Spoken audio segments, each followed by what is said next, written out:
신문이나 뉴스를 보면 가끔 가다가 기적 같은 일이 일어나고 그것이 보도되는 것을 보게 됩니다. 높은 아파트에서 떨어지는 아기를 맨몸으로 받는다든지, 또 광부가 매몰되었다가 수십일씩이나 지나서 구조된다든지 그런 기적이 일어납니다. 그런가 하면 병원에서 사형 선고를 받은 불치병자가 식이요법으로 완치가 되는 일도 있습니다. 모두가 기적 같은 일이지요. 그러나 인류 역사의 기적 중의 기적이 무엇이겠습니까? 바로 예수님의 부활이 아니겠습니까? 물론 오늘날도 죽었다가 다시 살아난 사람은 많습니다. 가끔가다 있습니다. 그러나 그렇게 살아난 사람들은 다시 죽는 시한부의 부활입니다. 그러나 예수님의 부활은 그런 다시 죽는 부활이 아닙니다. 영원히 죽지 않는 몸으로 부활하신 것이고, 그 부활의 몸으로 하늘로 승천하셨습니다. 이보다 더 기적이 어디에 있습니까? 역사에 어느 누가 죽음에서 부활해서 500여 명이 보는 앞에서 하늘로 승천했습니까? 그런 사람은 역사적으로 없었고 앞으로도 없을 것입니다. 본문 요한복음 20장, 그 20장을 기록한, 요한복음을 기록한 목적이 요한복음 20장에 기록이 되어 있습니다. 본문 말씀 31절에 보면 요한복음을 기록한 목적이 나와 있는데, 예수님이 하나님의 아들이시고 또 하나님 되시며 그 예수를 믿고 새 생명을 얻게 하기 위해서 이 요한복음을 기록했다고 분명하게 기록되어 있습니다. 요한복음은 기적과 표적 중심으로 기록되었습니다. 바로 그러한 기적과 표적이 하나님 아니면 일어날 수가 없기 때문에 예수님이 그런 기적과 표적을 행사함으로써 하나님이심을 증거해 왔습니다. 오늘 본문을 보시면서 예수님의 부활의 확실성과 의심 많은 도마의 신앙 고백을 통해서 우리도 다시 예수 그리스도의 부활과 하나님 되심을 믿음으로 하나님의 아들들로 재창조되는 시간이 되기를 소망해 봅니다. 첫 번째로 예수님의 부활의 확실성에 대해서 보시겠습니다. 본문 말씀 1절 이하에 보면 안식 후 첫날이라고 기록되어 있습니다. 안식 후 첫날은 바로 오늘날로 말하면 주일입니다. 이 주일날 막달라 마리아가 예수님의 시신에 향유를 바르기 위해서 무덤에 쫓아갔더니 이게 웬일입니까? 무덤 문이 열리고 그 안에 예수님이 있어야 되는데 예수님의 시체가 온데간데 없게 됐습니다. 바로 안식 후 첫날, 오늘날로 말하면 주일날 예수님은 부활하신 것입니다.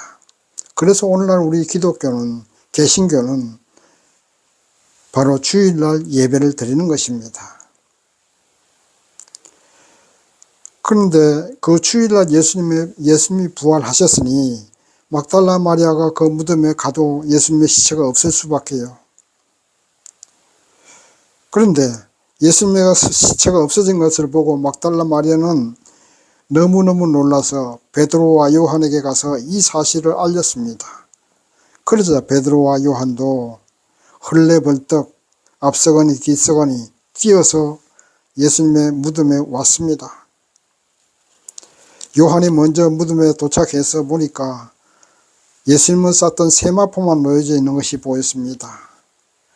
무서워서 그랬는지는 모르나 어쨌든 무덤에 들어가지는 못하고 있는데, 그 뒤를 따라서 베드로가 헐레벌떡 뛰어와서 무덤 속에 들어가 보니까 예수님의 머리를 쌌던 수건이 얌전히 개어져 있고 또 세마포도 있었습니다. 만약에 누가 예수님의 시체를 훔쳐갔다면 그렇게 예수님의 머리를 쌌던 수건이 그렇게 얌전하게 개어져 있겠습니까? 흐트러져 있겠죠. 세마포도 그렇고. 바로 이것이 예수님의 부활하는 것을 확실하게 증거하고 있는 거 아니겠습니까? 베드로와 요한은 예수님의 시체가 없어졌으니까 근심 속에서 이제 또 다시 터덜터덜 돌아갔습니다. 그러나 막달라 마리아는 돌아가지 못하고 무덤 밖에서 울고 눈물 흘리고 있다가 다시 한번 무덤 안을 보니까 두 천사가 있었습니다. 그리고 두 천사가 마리아 보고 물어봅니다. 왜 우느냐? 어찌하여 우느냐? 물어보자 이제 마리아는 누가 예수님의 시체를 가져갔습니다 하고 막 말했습니다. 그때 부활하신 예수께서 마리아에게 나타나십니다. 여자여 어찌하여 우느냐? 누구를 찾느냐? 하고 물어보십니다. 이렇게 물어보는 예수님을 바로 등 뒤에 있는데 막달라 마리아는 예수님인 줄 알지 못합니다. 무덤을 지키는 동산 지킴인 줄 알았습니다. 그런데 어디서 많이 듣던 목소리예요. 그래서 뒤돌아보니 아니 이게 웬일입니까? 부활하신 예수님이 막달라 마리아의 뒤에 있었던 것입니다. 그래서 막달라 마리아는 너무너무 좋고 또 놀라고 해서 또다시 제자들에게 달려갔습니다. 제자들은 그 당시에 로마 군인들이 혹시라도 자기들을 잡으러 올까봐 문을 꼭꼭 걸어 잠그고 있었는데 예수님이 부활하셨다는 소식을 막달라 마리아를 통해서 들었습니다. 근데 그 소식을 전하고 난 뒤에 예수님께서 그 제자들 한가운데 나타나셔서 예수께서 말씀하십니다. 너희에게 평강이 있을지어다 하고 말씀하셨습니다. 그리고 십자가에 못 박힌 손에 못 박힌 손과 창에 찔린 옆구리를 보여주셨습니다. 예수님의 부활이 이렇게 확실한 사건이고 진실입니다. 소설책에 기록된 허구가 아닙니다. 완전한 역사적 사실입니다. 세종대왕이 있었고 이순신 장군이 있었던 것처럼 예수님의 부활은 확실한 역사적 사실입니다. 이 예수님의 부활 때문에 기독교가 다른 종교와 차별화가 되는 것입니다. 공자도 죽고 붓다도 죽고 성모 마리아도 죽고 마호멧도 죽었으나 예수님은 죽지 않고 부활하셨습니다. 죽음은 죄 때문에 죽는 것입니다. 예수님은 죄가 없음으로 죽을 수 없습니다. 그러나 우리 인간들이 죄를 통해서 죽을 수밖에 없으니 그 우리 인간들의 죄값을 대신 지시고 죽으셨습니다. 그리고 부활하셨습니다. 그러므로 우리가 예수를 믿는 믿음의 세계에 들어서면 우리에게도 영생과 부활이 주어지게 됩니다. 예수께서 우리 죄를 대신 지시고 죽으셨기 때문에 그 예수를 믿으면 우리 죄가 용서받기 때문에 우리는 죄와 사망에서 해방되는 것입니다. 요한복음을 기록한 사도 요한은 이 사실을 기록함으로써 모든 사람이 세상 예수를 믿고 저주와 죽음과 죄에서 구원받기를 원했던 것입니다. 부활이 없는 기독교는 다른 종교와 다를 바 없습니다. 부활을 믿지 않는 믿음은 믿음이 아닙니다. 그런 믿음 가지고는 구원받을 수 없습니다.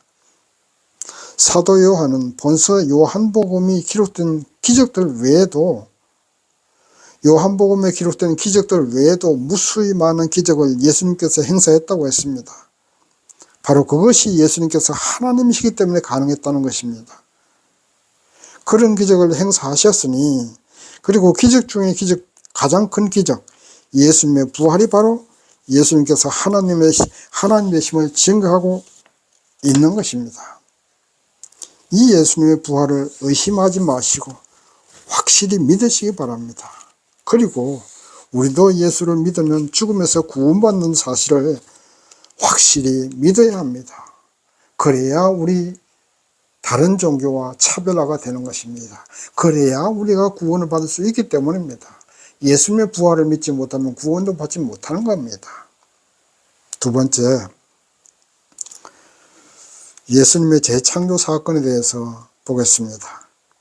예수는 부활하셨으나 제자들은 아직도 부활을 믿지 못했습니다. 막달라 마리아도 누가 예수님의 시체를 훔쳐간 줄 알았습니다.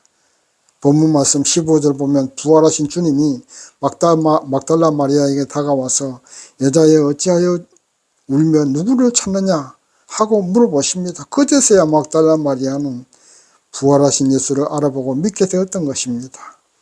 그리고 제자들에게 달려가서 예수님의 부활 소식을 전했던 것입니다. 바로 그날 예수님의 부활하신 주일날 저녁 때가 되었을 때 제자들은 한데 모여 있었지만 로마 군인들이 무서워 문을 잠그고 있는데 문도 열지 않고 예수님께서 그 제자들 한가운데 나타나셔서 너희에게 평강이 있을지어다 하고 말씀하셨습니다. 그리고 계속 말씀하십니다. 하나님의 아버지께서 나 예수를 이 땅에 보내신 것 같이 나 예수도 너희들 세상에 보내노라 하고 말씀하십니다.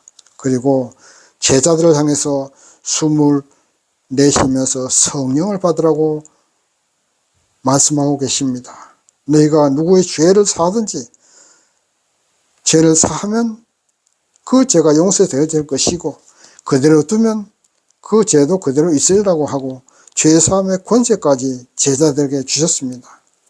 이것이 바로 예수님께서 제자들을 재창조하신 사건입니다. 창세기에 보시면 하나님께서 사람을 창조하실 때 흙으로 빚으시고 그 코에 생기를 불어넣으시자 사람이 되지 않았습니까?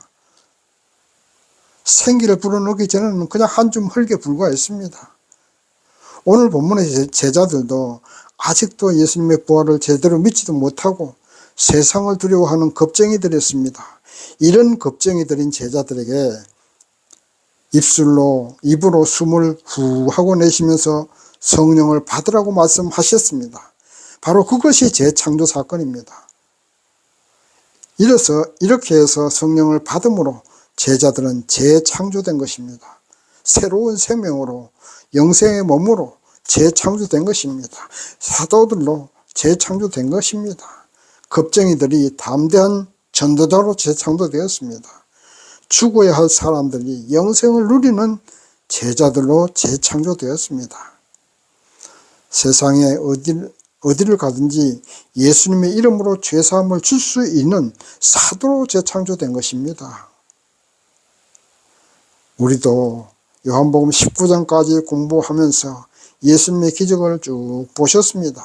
그리고 믿음을 가졌습니다. 그러나 완전한 믿음은 성령을 받고 재창조되어야 됩니다. 성령 받기 전에 제자들은 겁쟁이들이었고 예수님만 졸졸 따라다니는 어린아이 믿음이었습니다. 그러나 오늘 본문에 성령을 받고 재창조됨으로써 사도들로 변신했던 것입니다. 온 세상에 복음을 전하고 죄사함을 주는 사도로 재창조되었던 것입니다. 오늘 말씀을 듣는 저와 여러분도 예수님께서 주시는 성령을 받아야 됩니다. 그래야만 영적으로 재창조되고 어린아이 믿음에서 벗어나서 담대한 믿음의 용사가 될 수 있는 것입니다. 예수님께서 제자들을 세상에 보내신 것처럼 오늘날 저와 여러분도 세상으로 보내셨습니다. 예수님의 복음을 전하라고 세상에 보내신 것입니다. 예수의 권세로 두려움을 버리고 사단을 쫓아내고 세상의 어둠을 몰아내고 빛을 비추어야 됩니다. 그것을 위해서 예수께서 우리를 선택하시고 세상에 보내신 겁니다. 이제 저나 여러분이나 더 이상 어린아이 믿음에서 벗어나야 됩니다. 사단을 두려워하지 마십시오. 죽음을 두려워하지 마십시오. 세상을 두려워하지 마십시오. 성령님이 우리와 함께 하십니다. 성령님이 동행하시면 사단은 도망가게 되어 있습니다. 세상이 아무리 험악하고 살기 힘들어도 성령을 받고 믿음의 용사로 재창조만 되면 세상을 이길 수가 있는 것입니다. 우리에게는 죽음이 없습니다. 죽어도 부활하는 영생을 받았습니다. 성령을 받고 영생을 받았습니다. 그리고 성령과 동행하면 그때 우리는 완전한 하나님의 종이요 하나님의 아들이요 천국 시민으로 변화되는 것입니다. 그래서 우리는 성령을 받아야 됩니다. 그리고 믿음의 용사가 되어야 됩니다. 예수님의 부활과 예수님의 하나님의 힘을 확신하십시오. 예수님의 부활이 나의 부활이 되시고 부활이고 또 여러분도 하나님의 아들로 선택받았음을 확신해야 됩니다. 살아있는 예수를 만나야 됩니다. 죽은 예수를 찾지 마십시오. 막달라 마리아처럼 죽어있는 예수를 찾지 마시고 살아있는 예수를 만나셔야 됩니다. 그리고 예수께서 주시는 평강을 받아야 됩니다. 성령을 받아야 됩니다. 믿음의 성도로 재창조되었다면 어떤 상태에서도 마음의 평강이 있어야 됩니다. 지난주에 요한복음 19장을 공부할 때도 말씀을 드렸지만 평강의 반대는 두려움입니다. 두려움이 있다는 것은 믿음이 부족하다는 것입니다. 그래서 두려움은 불신앙을 불러오고 죄악에서 빠지게 된다고 우리가 지난주에 말씀을 드렸습니다. 부활하신 예수님께서 제자들에게 오셔서 너희에게 평강이 있을지어다 하고 말씀하셨습니다. 본문 19절에서 평강이 있을지어다 말씀하시고 20절에 다시 한번 평강이 있을지어다 하고 두 번이나 말씀하셨습니다. 한 줌의 흙에 불과한 인간에게 성령을 불어넣었을 때 사람이 되고 그 사람이 범죄에 죽을 수밖에 없게 되었습니다.